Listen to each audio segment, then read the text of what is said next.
Hello everyone and welcome back. Today there have been two announcements. One is the official one where it's the release of the new hero, then it will go to the hero way. And second will be the new rotation system for skins. I will discuss first the new rotation system for skins, and bear with me because they know that they want to change, but they don't know exactly how they are going to change. So first of all, the winter skins will appear in summer, which I understand will be July of August, directly using certificate. Okay, this is what they have said. So they are going to skip the outland chess stage. So to provide a little bit of context, what usually happens is every month you have the release of three skins. One was a super skin. If you don't get them, if you don't pay for them, they will appear around 5 or 4 months later in the outland chest. And 3 months later, you will be able to use a certificate. Okay, so I don't know if I have any more. I think I don't have because I don't have any hero that requires a certificate. But it will be like you buy one of the certificates that you can see in. I just almost broke my phone. It will appear here. It's similar to the one you see here, okay? And you get them for free. Well, for free. You give it as a big price in the online chest. So you go to the online chest. No, here I hate this interface. Okay, in this one here, you go for here. When you open, they will tell you the grand prize will be a specific skin if you don't have it, or a certificate skin. So the idea is you pay. If you don't pay, it will go to the outland chest 5 months later, and then 3 months later, it will go to the certificate skin, and you will be able to unlock. Okay.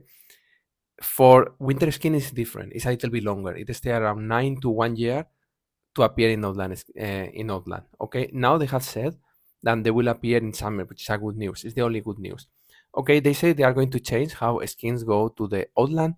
They say that the Mystic skin for Cascade, Celeste, and Oya, and Masquerade skins for Heidi, Astrid, and Iris. And I didn't do Heidi because I thought it will appear in something new, in some kind of events. They don't know if there's going to be a bundle. There's not going to be some kind of new shop for skins. They don't know yet. Okay. It's also planned that the skin of Massian's rooms and Aiden, the one you get from the hero way, will appear in future events. So it will mean that you need to pay for it. So what they are doing is make much more difficult to get the skins. So you're not going to be like, oh, like I don't need to have the skin right now. I can wait 5 months. I will not be working in competitions in Royal League, but I will save a lot of money.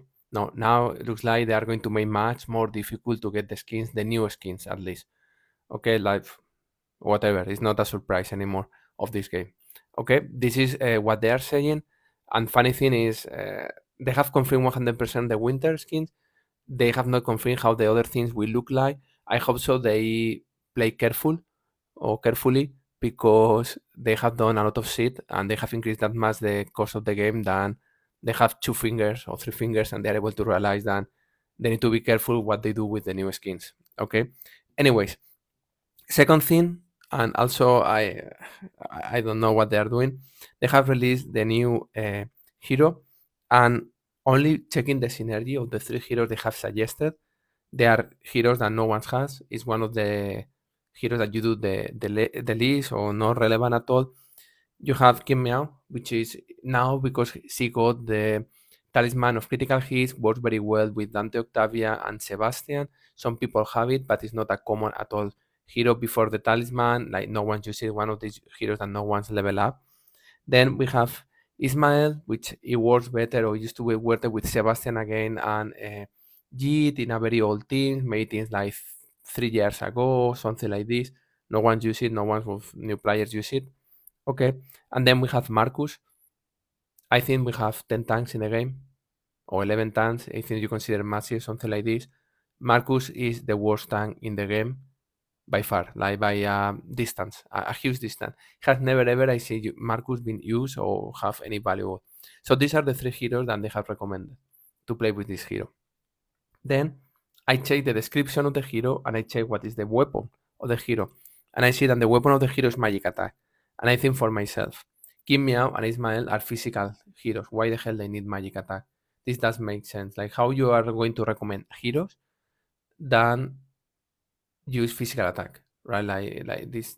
Maybe I'm wrong, But why you are going? I mean, the weapon artifact doesn't match, and it's something that usually when you create a team, weapon artifacts need to match because when you ultimate, when your hero ultimate, for example, this one magic attack will give 32,000 of magic attack to the whole team, and you are interested to give this to heroes that have magic attack as a big value. They are magic attack heroes, like intelligent heroes.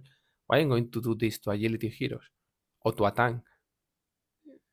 Well, I don't know. I don't understand this. Anyways, when I read the description, I know you can read. There is a little bit super small, to be honest. But when I read the description, the first thing that I realized it was first one is the curse, which means you reduce the armor and the magic defense of the closer enemy team, which usually is the tank. Okay, you reduce the armor and the defense of the tank. We don't know yet for how much is this reduced. We don't know yet for how long. We don't know any of this, and it's what will make the hero stronger or weaker. Okay, this is very important. But we know that reduce the armor and the defense of the front hero. Also, we know that the armor and magic defense that is stolen is sent to the rest of your team. Okay, it's stolen and give it to your team. So far, I honestly don't see anything like crazy in this ultimate at all. But what is really interesting is the halo, which is temporarily, like it protects the hero, the front hero, and avoids the hero to get stunned, blind, or silence. And if the enemy try to stun, silence, or blind, this effect will go to the enemy for 3 seconds. In other words, imagine you are playing with randomly, let's choose Dante Octavia, and you play with this guy. And then you go with Ambari and with Arachne, because are the natural counters for Dante. And then you expect that Arachne and Barry are going to stand Dante in a manner that is not going to be a broken team, which is currently Dante Nebula Octavia or Dante Sebastian Octavia with critical hits and physical heroes is very strong. And one of the counters when you play Dante as a first hero was to use Arachne and Ambari in a manner that you stand Dante and Dante is not able to dodge, and when you're not able to dodge, then you receive damage. Now, when you do this Halo, so the second ability, will protect Dante to get stunned. And not only this, you will stun the enemy team, right? So these combos of Anbari, Arachne, Judge with Lara or with Astrid and Fafnir that usually counter the minority of Dante, Nebula, Octavia teams. Now, if you put this guy there, it's going to avoid Dante got stun.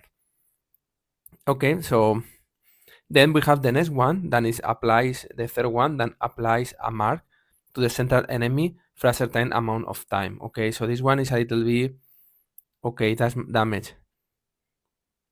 And when they use control abilities, then it receives the damage. So let's imagine something like Jorgen if he's in middle of the team, or again Arachne or Judge that usually are in the middle of the team, depends of the composition you use. So when they try to do this, they are not going to do and they are going to receive damage. Okay. And then finally is increase the damage from physical and magic attack as well as it heals, right? The allies in front of him. It's interesting. And then they say ability applied by enemies since the beginning. Okay, so and then if you get any type of control, ability applies the enemies. Okay.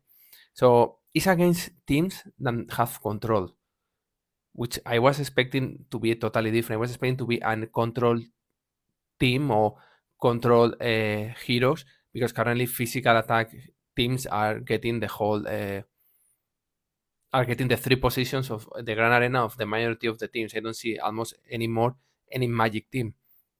So this guy, when the theory is an intelligent hero, it has magic attack, avoids, and then the guy in front of you can get stunned, and when they get stunned, it reflected. It reduces the magic defense and the armor of the front hero.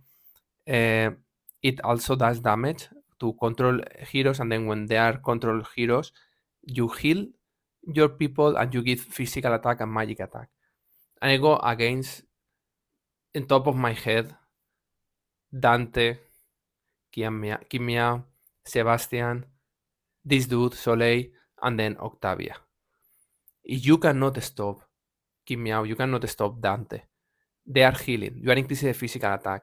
Dante already has an ability that reduces the main stat of the hero, which means if it's a tank, it will be strength and it will be health. So it reduces the health, but the armor and the magic defense were still in there. And it's very important the armor because it's a physical hero, Dante. With Sebastian, you reduce a little bit that armor. With Octavia, you get armor penetration to Dante. Now with this dude, you are going to reduce more the armor of the tank. Dante is going to reduce the health. It's going to do a lot of damage with the quantity of physical attack that Dante has. With the power of Octavia, plus it's going to dodge, which is going to charge Dante the the energy at the same time that you charge Octavia to put the mirror. I think this hero is perfectly aligned to what Dante Octavia does. I don't know why they put Ismael Marcus and Kim Miao. I was expecting a counter to Dante Octavia, no something that looks like it's going to benefit Dante Octavia. Anyways, let's see what happens. But for me, the first test I'm going to be doing is to apply this hero with Dante Octavia 100%.